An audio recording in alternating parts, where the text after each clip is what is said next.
Golden State Media Concepts bring you Book Review Podcast, a haven for bookworms of all ages and the widest genres, from mystery to memoirs, romance to comedy, fantasy to sci-fi. If you love to read, this is the podcast for you. It's the Golden State Media Concepts Book Review Podcast.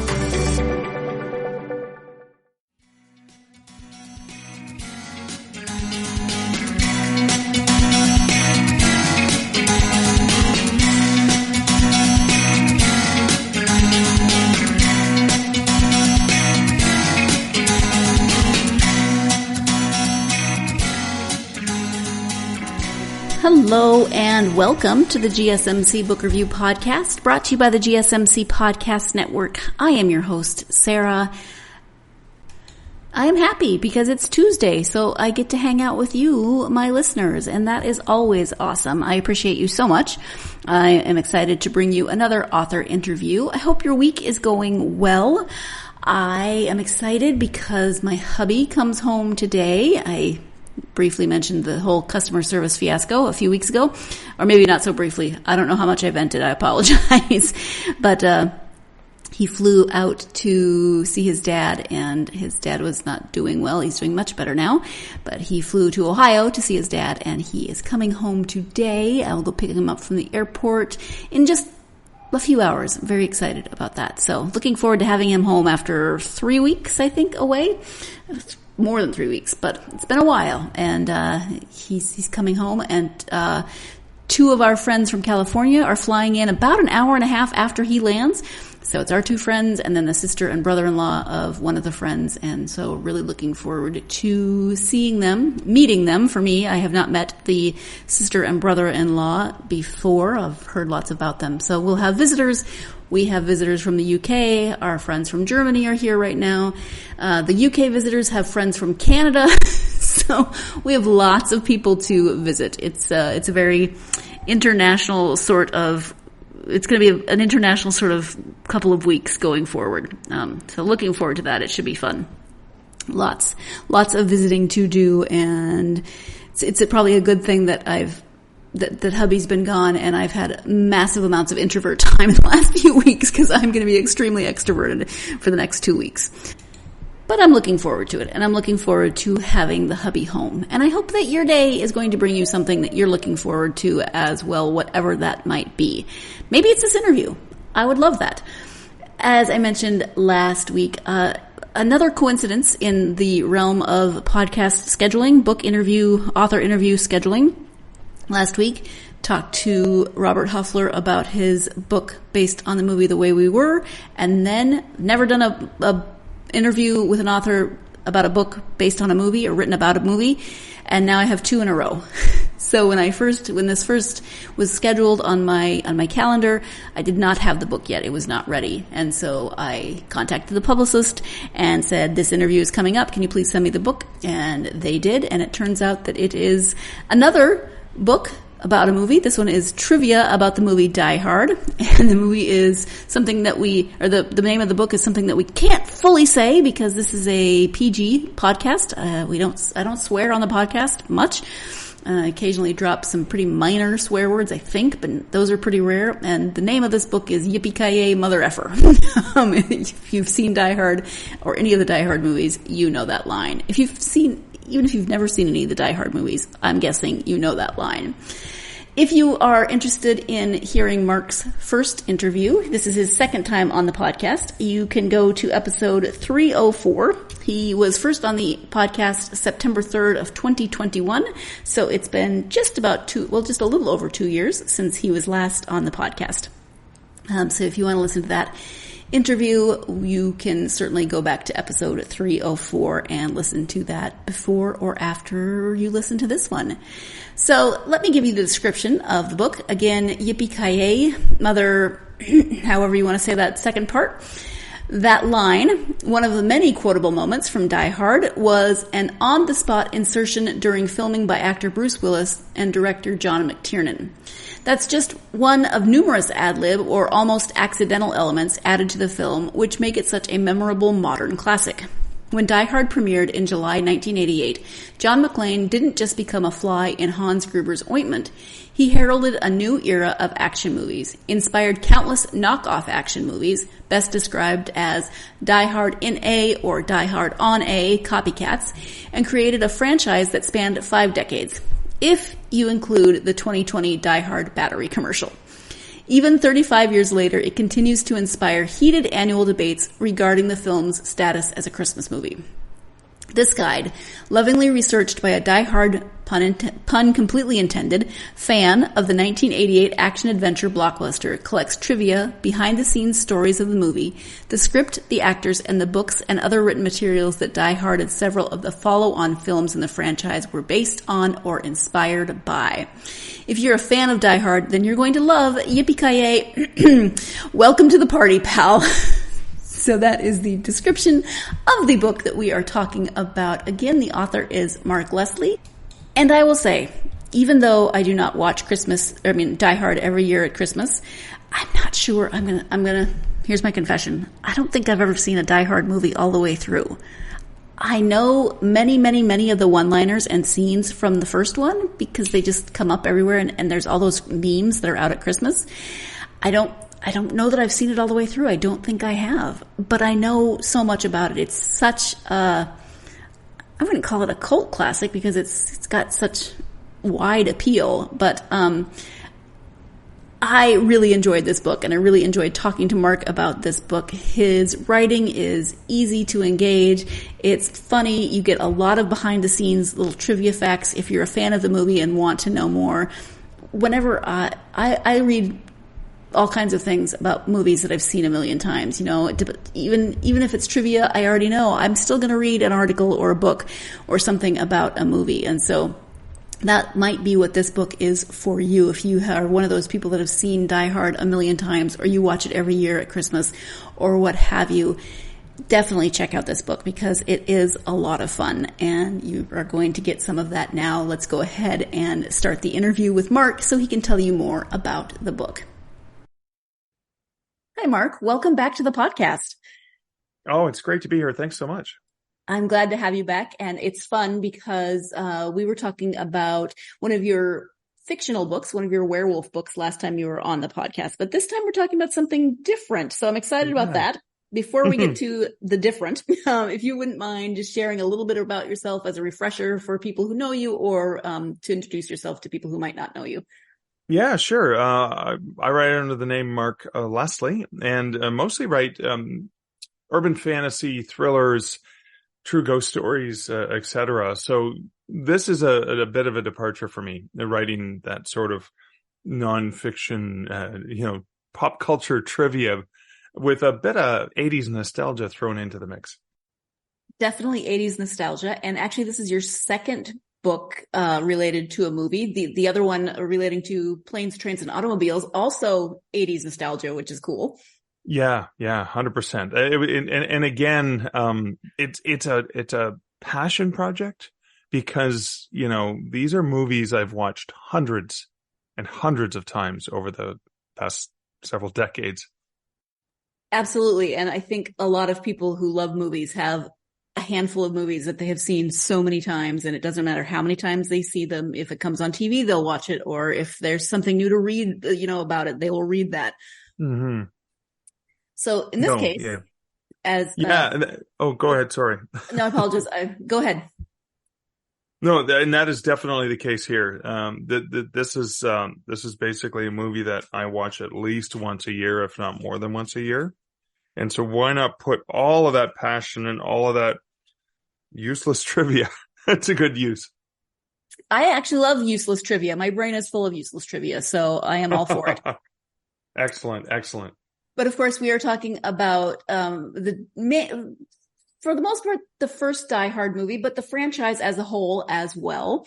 So the book is called Yippee-ki-yay, Mother Effer.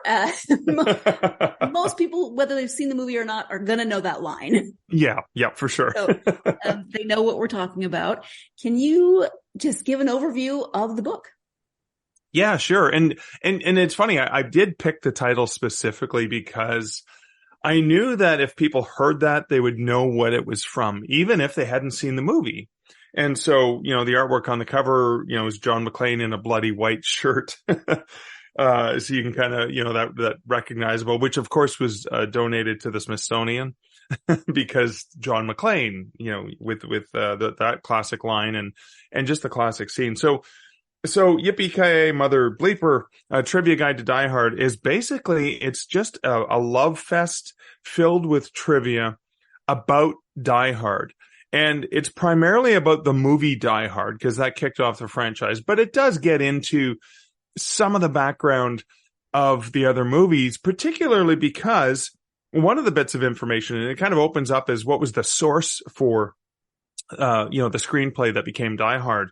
And that, of course, was a novel called Nothing Lasts Forever by Walter Weiger. It's not by Walter Weiger. That's the sequel is written by him. But this is Broderick Thorpe, who wrote this novel, Nothing Lasts Forever, and it got readapted into Die Hard. And, of course, Die Hard 2 was based on a novel as well, a different novel, that one by Walter Weiger.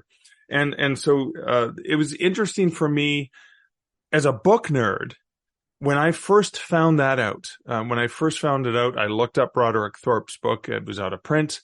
I went and purchased a copy. I wanted to see the differences and the adaptation, etc. And I did the same thing with Die Hard 2, and I read the book it was based on. Nowhere near as good as the first one, but still an intriguing concept that the screenwriters, adapted with John McClane. And then I looked at the source for, well, if I'm looking at those two, let's look at all the other movies. Where did they come from? Who wrote them and stuff like that? Because that's something we just recently went through a writer's strike in Hollywood, but we don't really pay attention to who's writing these things. And then I looked at a whole bunch of other trivia things, like the fact that this was the movie. Die Hard was the movie that it wasn't Bruce Willis's first Hollywood movie, but he was previously known as David Addison on Moonlighting with Sybil Shepherd, sort of a romantic comedy, the private detective drama that was on television. And so this was the breakaway hit that turned Bruce Willis into a movie star and an action hero. And Die Hard was a movie that set the bar so much higher than any other action film before its time. It raised the bar significantly, such that it became, in Hollywood pitch sessions, it became, Die Hard Die Hard on a Train, which would have been Speed, and a lot of movie concepts were Die Hard in a or on a or near a, and that just became a whole new element of Hollywood history when you look at it. Not to mention the phenomenal annual debates that come up around Christmas season that are related to the Die Hard movie. So, I just had so much fun putting as much of that love and energy and of course all the research, because I've read at least a half dozen books about Die Hard and dozens and dozens of articles about it as well, and interviews with Bruce Willis and interviews with the screenwriters, interviews with the director, like so much behind the scenes. Because again, it's not like the movie just came out a couple of years ago. We've had this movie in our repertoire as movie lovers, since the 80s. And I released it on the 35th anniversary of the theatrical release of Die Hard. I have comments, lots of comments, but you are going to have to wait for those comments until after the first break of this episode. Stay tuned. You're listening to the GSMC Book Review Podcast, and I'll be right back. Do you want to be healthier, yet you just don't know what to do? All these shows telling you this and that, but nothing seems to work. Well, listen close. Golden State Media Concepts has got something great for you. The Health and Wellness Podcast, dedicated to workout trends, healthy eating habits, diet, and everything about healthy living. Join us in our banters as we help you not just live life to the fullest, but live it to the healthiest.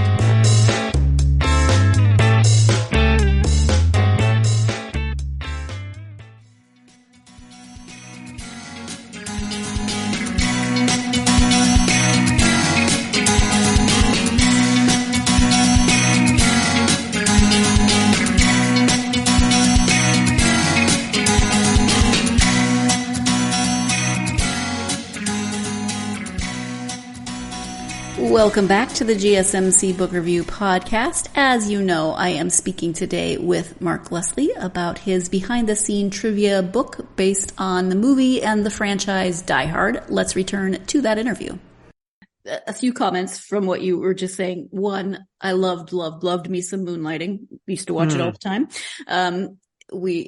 So yes, I love Bruce Willis from that. And then, I was fascinated by your discussion of the source material, because it's interesting that you have two movies based on two completely different books by different authors. You're taking you're taking this franchise and characters, but basing them on disparate books. So I thought that was really cool. And also that is genius. Yeah, that is genius because again, and then you take the character of John McClane, who's not even the character in the original book. Right. It's a complete, the character in the original book, Joe Leland, is in his late 60s. So they had to say, well, we can't have a guy running around up on elevator shafts and up and down the stairs and stuff like that. This guy wouldn't last 15 minutes. So they had to make a younger character, and so they recreated it. And in the book, he's there to visit his daughter, who works for, not Nakatomi, but whatever the corporation is in the book, as opposed to his wife. And so there's this whole other, subplot of getting back together with his wife that's part of the movie that isn't part of the original novel. So I love the genius of when writers can readapt and make something even better. Mm-hmm. And the age-old debate of, is it a Christmas movie? I love that, because it's not a movie I watch at Christmas. So for me, it's not a Christmas movie, but I completely understand, you lay out the arguments beautifully. And honestly, if a lot of people know that title of the book, Yippee-ki-yay, it's because there are memes at Christmas time. Yes. Yeah. That include that line. But you mentioned that a lot of movies were, Die Hard on a train, or Die Hard here, Die Hard there. And do you want to talk a little bit about the character of John McClane and how he wasn't your typical action hero of the time? He showed vulnerability. He was a little bit different than the Sylvester Stallone or Arnold Schwarzenegger characters that were out at the time. Oh yeah, 100%. That's another thing that really raised the bar, is seeing an action figure that, again, they all have to be a little bit larger than life, but he was vulnerable. He, in his first solo dialogue that he has with his wife, and he's hoping to get together with her again, because they've separated because he made a stupid boneheaded mistake. And some of the first words out of his mouth, he ends up you see him banging his head on the door when she leaves. And he's like, way to go, John. You screwed it up again. So you see that vulnerability. You see the vulnerability as he's talking to Al Howell, the cop, who's also vulnerable because, you learn that he accidentally shot a kid, and that's why he's riding a desk, not out on the beat, anymore. And then he even cries when he thinks he's not going to make it, and he wants Al to relay a message to his wife and apologize for the first time in their entire relationship, as he realizes, I may not make it. So there's this beautiful vulnerability. And then the other thing, and it did happen in some action films, but the comedic moments, not just from John McClane. Like the lines, obviously, Yippee-ki-yay, and all of the one-liners. Like, no kidding, lady. Did you think I was calling to order a pizza? When he's calling 911 and they say it's reserved for emergency, for emergency calls. Like, there's so many great one-liners of John McClane, and some of which, of course, Bruce Willis came up with on the spot. Such as the joke about, now I know what a TV dinner feels like. Or I think that the line that they even end up using in the trailer, come on out to the coast, we'll get together, have a few laughs, as he's crawling through the tunnel, crawling through the air vent. So, and not only do you have those memorable lines, but you also have in the bad guy in Hans Gruber. And again, Alan Rickman's first, major film role.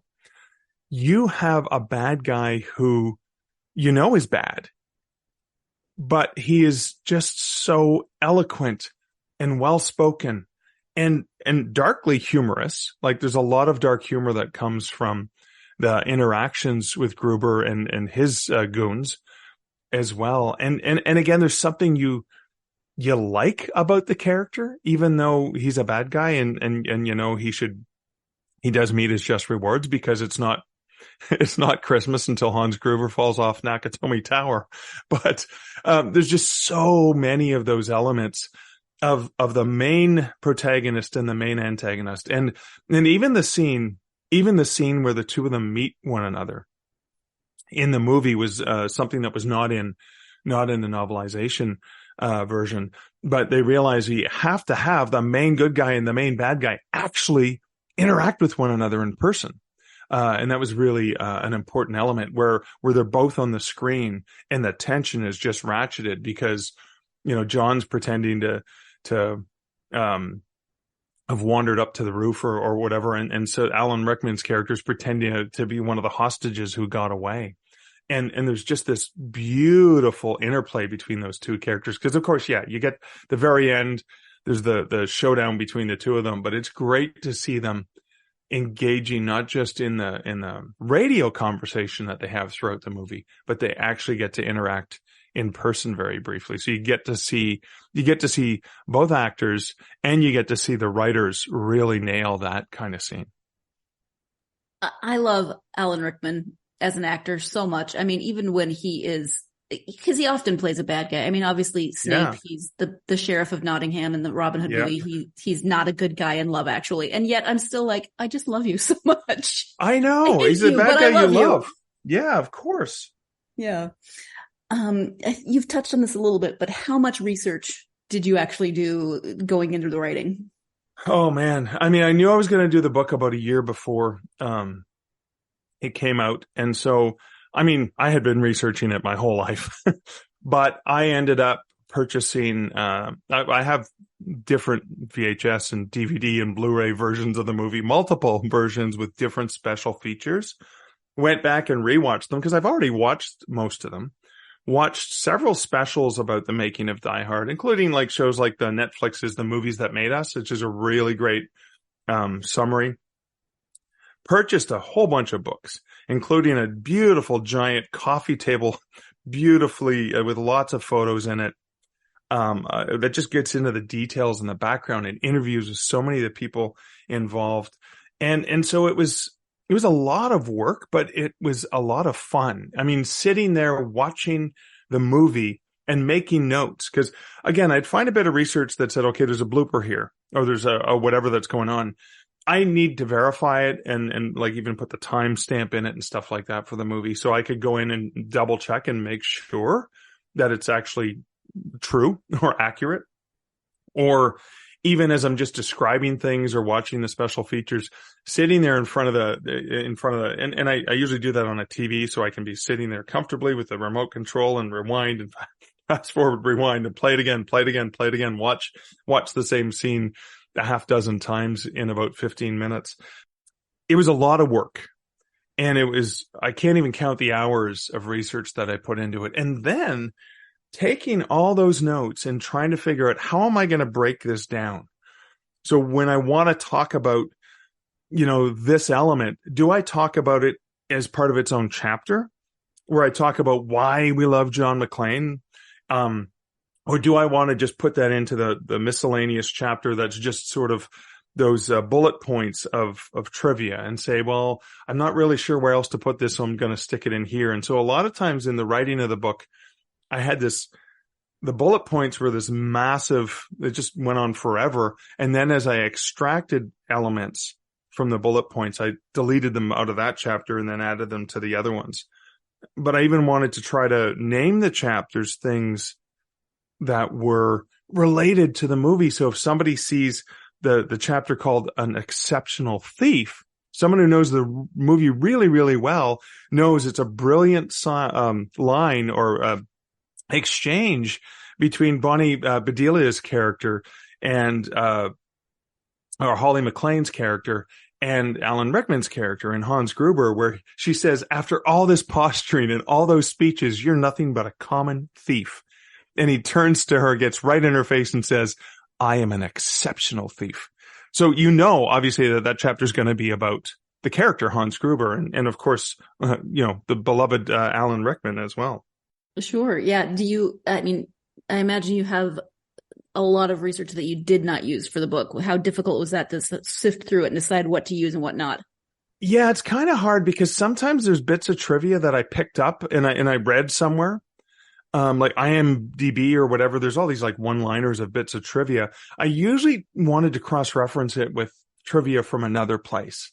And so if I wasn't able to have read the bit of information in multiple places, I maybe didn't include it in the book. Because again, I don't want to shortchange the reader. I want the reader to feel confident that I didn't just grab, oh, someone randomly said this thing, and I'm just going to take it as gospel. I wanted to make sure it was at least well researched. So there's probably 5,000 to 10,000 words from the first draft that either didn't work, in going through, the editing phases with the book, they didn't work. So my editor either suggested I take them out, or I decided to take it out and maybe, replace 500 words here with, that can just be like 100 words in a bullet point. It doesn't need to be 3 paragraphs in a chapter. So there's a lot of that editing, but what I wanted it to be was as complete as possible a look at various elements of, again, why do we love Die Hard? Why is it lasted so long? Why do people continue to refer to it?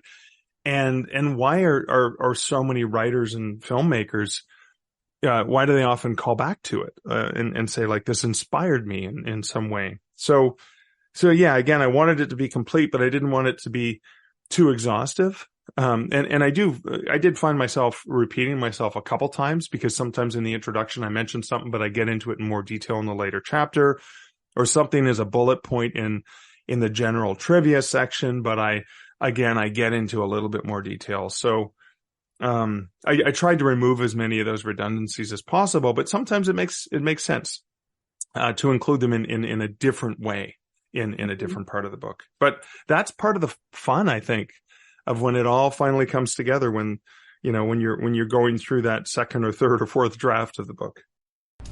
Time for our second break of this episode. When we come back, we'll be talking more about, of course, the movie Die Hard, the book about the movie Die Hard, behind the scenes trivia about Die Hard, all of that fun stuff we've already been talking about, but there's more to come. So stay tuned. You're listening to the GSMC Book Review Podcast, and I'll be right back.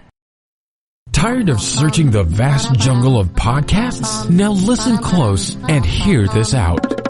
There's a podcast network that covers just about everything that you've been searching. Hey! The Golden State Media Concepts Podcast Network is here.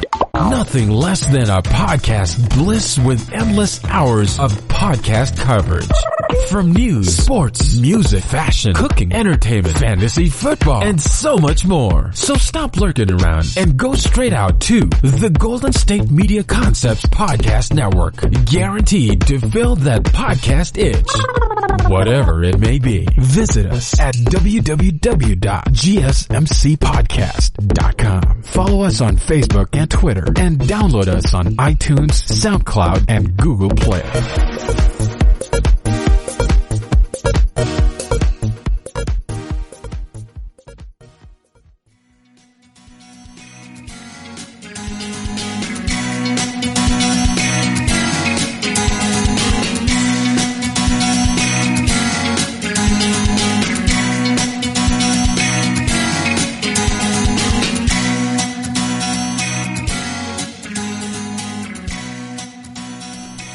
Welcome back to the GSMC Book Review Podcast and my conversation with author Mark Leslie. Yeah, and you mentioned IMDb. It cracks me up that when you go to IMDb to look at the movie, the trailer on there is actually the reworked trailer that makes it a Christmas movie. Oh yeah, which is really, really funny. Now, speaking of trailers, one of the bits of trivia that I thought was hilarious, because, you and I both loved, David Addison, moonlighting Bruce Willis, was hilarious, just genius in that role. When they aired the trailer initially, in theaters, they had this suspenseful thing, and it's Christmas Eve and these people are breaking in. And then, like 30 seconds or 45 seconds into the trailer, there's a close up of John McClane with the gun. And it's a close up of his face as he's looking around the corner to see what's going on. And he looks shocked and everything. And because we were so used to laughing at everything that Bruce Willis did on Moonlighting, the audience burst into laughter. They thought it was supposed to be funny. And so what they did is they removed Bruce Willis's face from the movie posters and they removed him from the initial trailers. It wasn't until the movie launched and it was a huge blockbuster and already making millions of dollars in the first weekend that they put him back because that initial reaction was, oh, this is going to be a funny movie. And of course it did have humorous moments, but it's so interesting, when you look at the trailers and even looking historically at some of the movie posters and you see, oh, it's just the building. And then you see that half of Bruce Willis's face kind of like beside the building, like sort of looking anxious. I love those little bits, that you learn about this movie after the fact, right? Now, it's hard for us to think about that now because we've seen Bruce Willis in so many different roles over the years. But back in the day, he was David Addison. He was the comic relief in Moonlighting. Yeah. And just think about it. If you're Bruce Willis and this is your first really big Hollywood movie and they just take you off all of the posters. I know. Oh my God. Yeah. But he proved a lot of things. Absolutely. With that film. Yeah. Yeah. Obviously there's other books of this type out there. You mentioned a couple that you bought and referenced. What do you hope people might take away from your book specifically? I just want them to walk away with an appreciation for so many of those elements that we may not think about. We may look back and say, yeah, Die Hard, cool movie, love it, watch it every year. You know, we'd love to debate whether or not it's a Christmas film. It's a thing we always get in fights at over Christmas dinner with the family or whatever. I want them to walk away with a bit more of an appreciation for all of those elements of so many different people who put such brilliant talent and skill and efforts into making something that we can truly appreciate it. Maybe that's the writer in me just wanting to properly acknowledge all of the people, right? Like just from costume and design and soundtrack and screenwriters and directors and assistants, everyone who had anything to do with a movie like Die Hard. I want people to walk away with more of an appreciation for just how beautiful it is that we can have this 2-hour experience based on countless hours of really hard work by so many talented people. Mm-hmm. And you mentioned you watch it with your son every year once he got old enough. So what does he think of the fact that you wrote a book, and what does he think of the book? Well, you know what? This was the first book of mine, that I've been working on. He's 19 now. It was the first book of mine that, I've worked on that he actually asked me about as I was working on it. He didn't know I was going to dedicate the book to him. So I surprised him by having a copy drop shipped, to him when it arrived. He lives, in a different city now. He's going to college. And it was so wonderful for him, not only because in my previous book, The Canadian Mounted, about planes, trains, and automobiles, there's a picture of the two of us. We got stranded on a highway, and that was another movie we watch every year. And there's a picture of us saying, yeah, and we actually had some fun making a shot that we tried to look like Steve Martin and John Candy while we were stranded on the side of the highway. And so he was so thrilled. Not only, to have the book dedicated to him, but he was so thrilled to learn things, because some of these trivia bits I'd been telling him, even in the last year when we were watching it together at Christmas time, as we often do. But then there were other elements that, I never shared with him, because again, I don't want to bore people to death when I'm watching a movie. And that's a big challenge I have, is like, Mark, shut up and just enjoy the movie. People who are sitting in the room with you don't want to hear you say, oh, and in this scene, there's this thing that happens, right? So, he was just, I think he was pretty excited about this one. This is, like I said, this is the first book of mine that he was pretty actively excited about, even knowing I was working on it. So that was a cool thing, for me. Mm-hmm. Absolutely. That's awesome. This is the second book that you've written about a movie that you love. So what is it? Obviously you write fiction as well, but what is it about writing maybe more trivia based about movies that you love that draws you into that writing?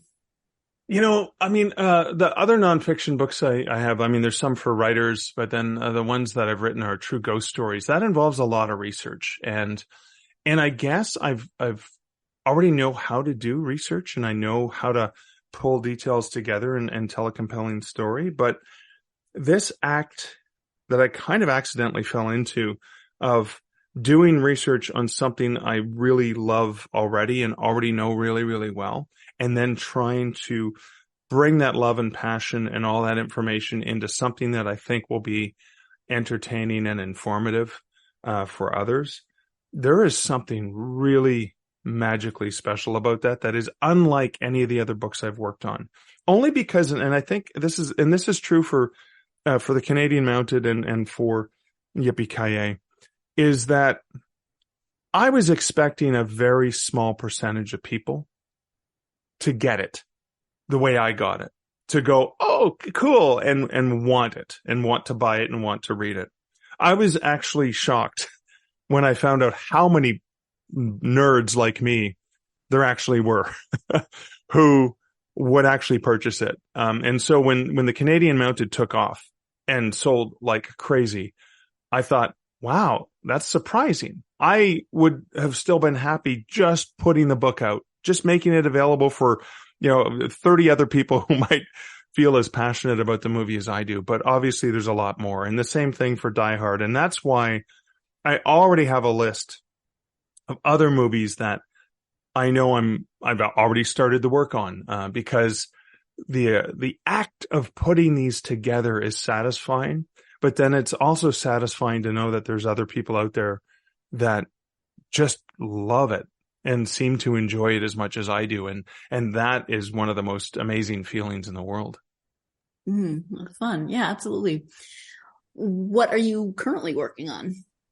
Well, I am working on right now a book that's going to be called Merry Christmas. The other word for crapper is full, which is a line that Cousin Eddie says, and Christmas. Yeah, so you recognized it. Yep.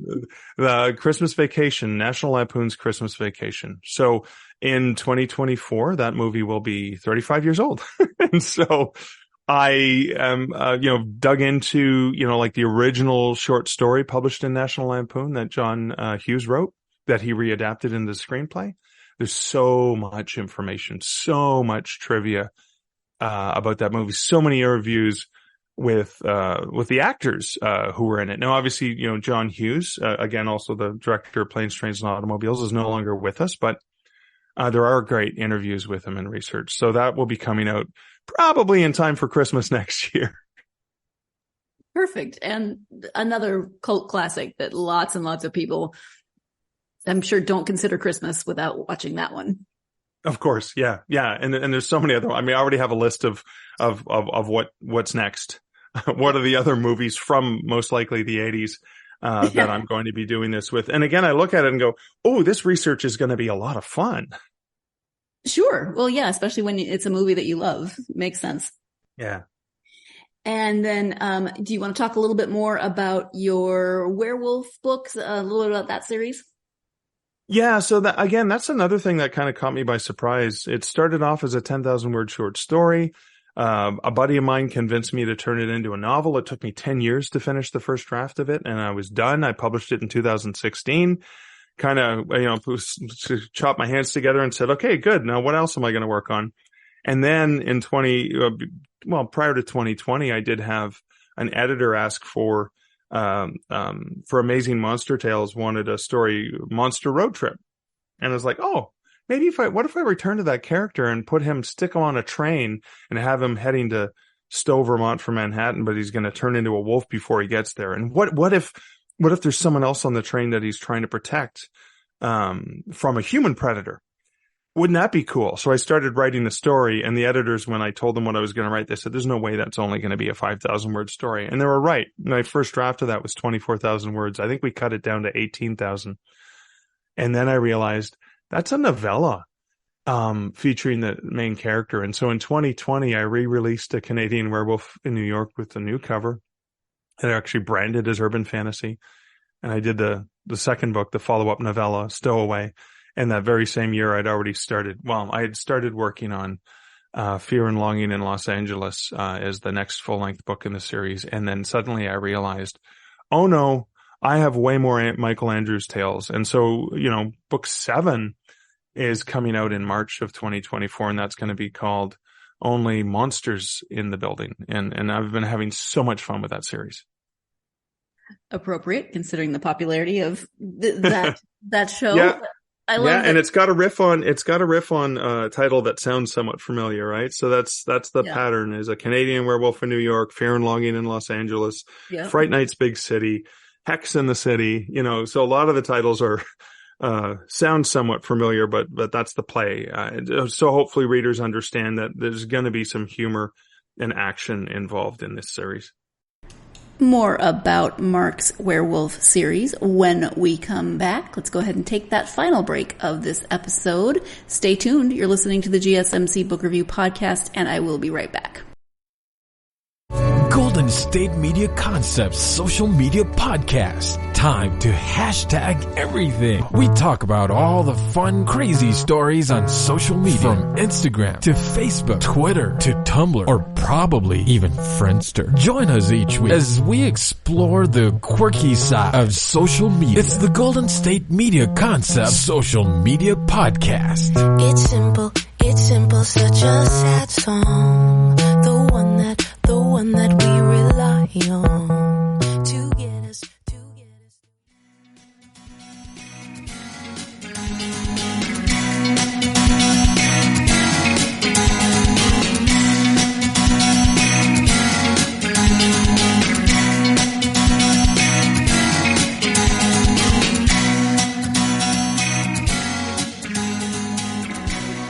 Welcome back to the GSMC Book Review Podcast and the conclusion of my conversation with Mark Leslie. I love that this werewolf character that you just wrote a short story about kind of not took over your life, but made a very big impression into your life. Oh, for sure. Yeah, that was a wonderful surprise when I realized I'm not done telling Michael Andrews stories. And so the coolest thing is my co-author, Julie Strauss, because I wanted to tell the love backstory between two of the main characters. And so I had Julie write, Gail's perspective of the backstory to when they very first met and fell in love all those years ago. She enjoyed it so much that I had her co-author Hex in the City with me because I needed that to be told from both Michael and Gail's point of view. And then she liked Gail so much that she's writing a spin-off trilogy of Gail off on her own adventures. And so, I mean, it's really grown in a way I never would have imagined when I first wrote a short story that said, what might happen if a guy who turned into a wolf once a month lived in a big city like New York? And I asked the question, well, where would he find clothes? Where would he run around when he woke up? Where would he find clothes? Like to go back and to get back home. And it was kind of like these humorous thoughts I had about the side effects. And that was just meant to be a short story. And suddenly this whole universe has grown out of it that has kind of surprised me in a really entertaining way over the years. Yeah, that's wonderful. I like that. How about when you take time to read just for you? You're not doing research or anything else. What have you been reading? I read across the board. So I read so many different books. I just finished Emily St. John Mandel's latest novel. Of course, I'm drawing a blank on the title. It's like a science fiction time travel adventure. It's named after a place on the moon. Why can't I think of the title? I should probably know it too, but it's not coming to me. But anyway, so I just finished that. Just finished a Linwood Barclay thriller called The Lie Maker. Terry Follis's more literary title, A New Season. I'm reading a nonfiction book right now that is, of course, I'm drawing a blank on that.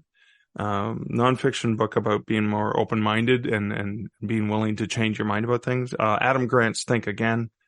And of course, just finished, of course, proofreading for the millionth time another book I'm publishing under my own imprint called How to Write a Howling Good Story by Wolf Moon, which is for writers. And that's coming out in a few weeks.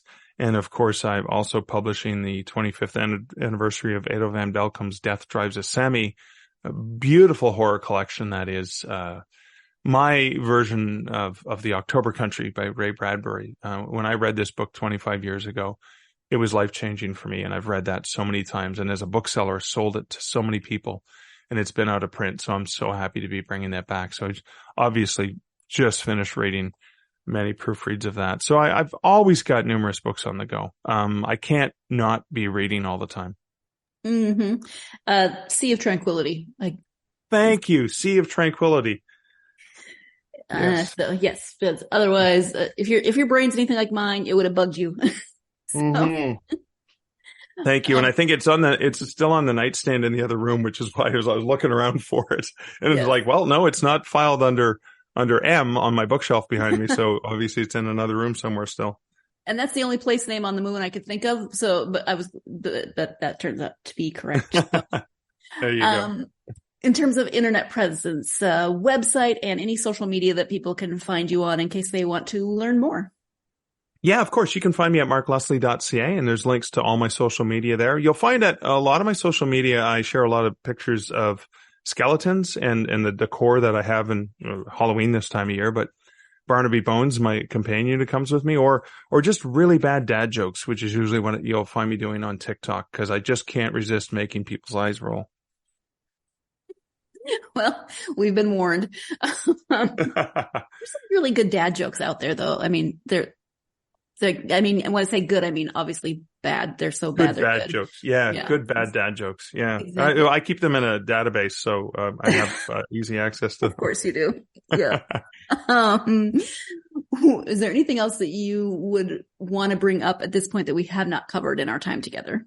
No. I just think that if people are curious to check me out, there's plenty of free material available online in audiobook format, ebook format as well. So if you're curious to check my stuff out, there's a lot of free stuff. And if you want to see me parodying John McClane, like I do on the back cover of the book, you can find those pictures on my Instagram and even TikTok accounts as well. Yeah, your author photo is a little bit eschatological in that you are the first Die Hard, but you are bald like Bruce Willis is in later movies. Yeah, I was trying to capture it. And then, of course, I wasn't willing to shave my beard off for the pictures, but I did everything I could to try to look like him, including going out and buying a BB gun Beretta that looked very similar to the model he uses in Die Hard. I love that. Well, Mark, thank you so much for taking the time out of your day to talk to me about this book in particular, but writing in general and your other books as well. Thank you so much. Thanks so much, Sarah. Always a pleasure. Thank you once again to Mark for taking the time to speak to me about this book and the movie and the franchise behind it that he clearly loves so much. It's so much fun to talk to somebody. I love movies, and I love people who love movies and get kind of geek out about them and love all the behind the scenes trivia. That's definitely right up my alley. Yesterday was my dad's birthday, and one of the things that we always did together was watch movies, and we would watch the same movies over and over and over again. And it was our thing. We would quote movies. He didn't quote them as much as my brother and I do. My brother and I can send each other entire text conversations that are nothing but movie quotes, but we got that love of movies from our dad. And so I definitely was thinking about him yesterday on his birthday and missing him and wishing I could sit down and watch a movie with him. So thank you, Mark, for sharing your love of this movie and the fact that you watch it with your son, etc. I just love all of that. It's just fun to talk to authors who are so excited about what they have written. And, pretty much all of my authors are, and I love getting to chat with them about their work. I love getting to hang out with you, sort of, every week. Thank you for being listeners and for following the podcast. You are appreciated more than you can possibly know. I hope that you will join me next week for the next interview. I will be speaking with author Annie Rains about her book, Through the Snow Globe. It's set at Christmas time. So put on, I know it's only October, but if you're going to buy holiday books, you have to start thinking about it now, right? We'll go right back to spooky season after we talk about this book. I promise I'm not shoving Christmas down your throats yet, because I love Halloween, I love spooky season, I love October for all of that. But very excited to talk to Annie about this book, so I hope you will join me for that interview. In the meantime, if you are indeed a fan of this podcast, you know what's coming next. There are a few things you can do to help me get this podcast out to more listeners, such as yourselves. You can like, follow, subscribe on whatever platform you listen to the podcast on. This helps us so much, and it's so very appreciated. It also helps you to know when there are new episodes. You can leave a review. Written, starred, either way, can be a 1-sentence review. Whatever you're in the mood for, it helps to get this podcast out to more listeners. And then, of course, there's social media. If you are on social media and you want to follow the podcast, you can do that on Facebook, Twitter, Instagram, or TikTok. Love hearing from you. Come find the podcast. Let me know. Let me know what you're reading in October for spooky season. Do you like creepy, gory, icky Halloween? See, icky, that was pejorative, right? I'm more of a cute, fun, cozy mystery Halloween sort of person, but I know lots of people love horror, so tell me what you're reading for spooky season. Is it scary? Is it cute? Is it a combination of scary and cute? I don't know. Let me know. I'm always looking for new things to read during the month of October. I hope you're having a great week. And I hope that whatever this week brings you, it's going to give you many, many times to get lost in many, many good books. Thanks so much. Talk to you next time.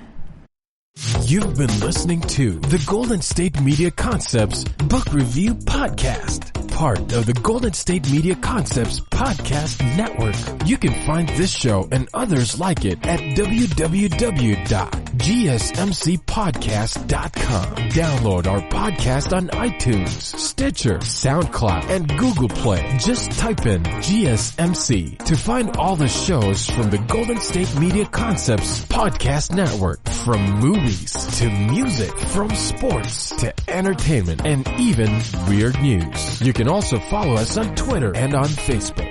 Thank you, and we hope you have enjoyed today's program.